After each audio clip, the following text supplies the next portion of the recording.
So let's find a sample that interests us. I'm gonna go for this train one. I'm such a sucker for train sounds. What I'm going to do here is press convert, because we have our sample selected, so it is illuminated. Convert, choose simpler. None of these options, but simpler. It now makes a new track, which I can, in note mode, play. And let's step inside simpler and do a few things. First off, I'm gonna check, is this warped, yes or no? It is not. So that means that all these notes will play at different speeds very quickly and very slowly. Now it's a little bit loud to my ears, so I'm going to bring this down a little bit. In global, that's very important. Will also be important for you. What happens if we play these things together? Absolutely incredible things. And the further we move apart our fingers, let's do it like this.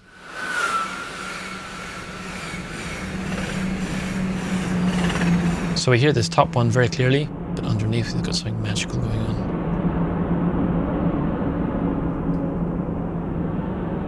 The joy of pitching down audio, it never gets old. Everyone else agrees as well. I've never heard somebody saying, I'm bored of that. It is so interesting. So I already have, as far as I'm concerned, my result, which I could play in a certain way and share with people and say, you know what?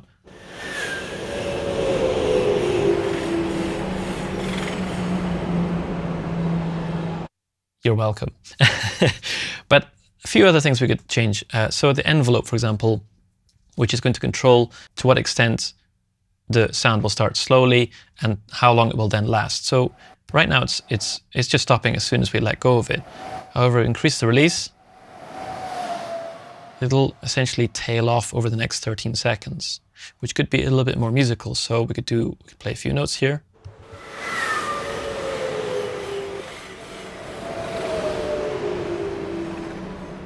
We could also use attack to make it start off very gently. This makes a very, very long attack. The volume will increase slowly over time.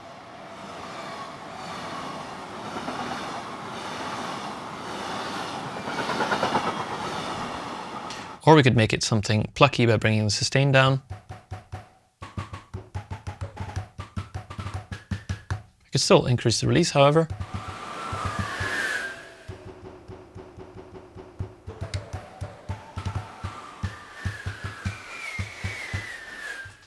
Do a little bit more volume. And finally, what I could do here is go to warp and turn this on. And I will bet that it's something like complex might sound okay.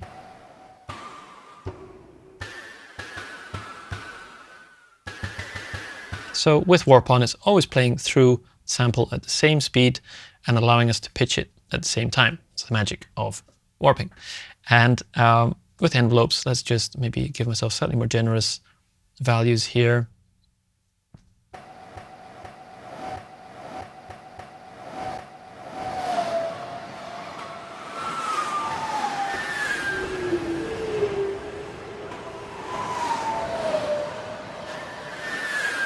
You could also change these parameters over time, even in your recorded idea, to see what kind of result that gives. And I think that is about it. Arguably, one of the main things you will also want to be doing is looking for an interesting part of the sample. Let's say the start is not that interesting, you will move to a different part. You could also zoom in here to find something specific. And maybe in this case, we're going to make this something very short.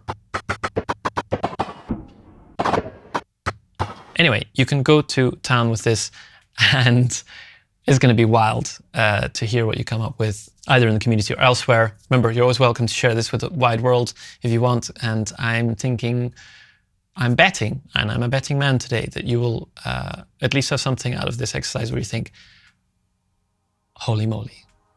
That was just a small part of the Push 3 Bible. If you have any questions about the course, do check the links below. Let me know in the comments or write to me directly. And in the meantime, take care.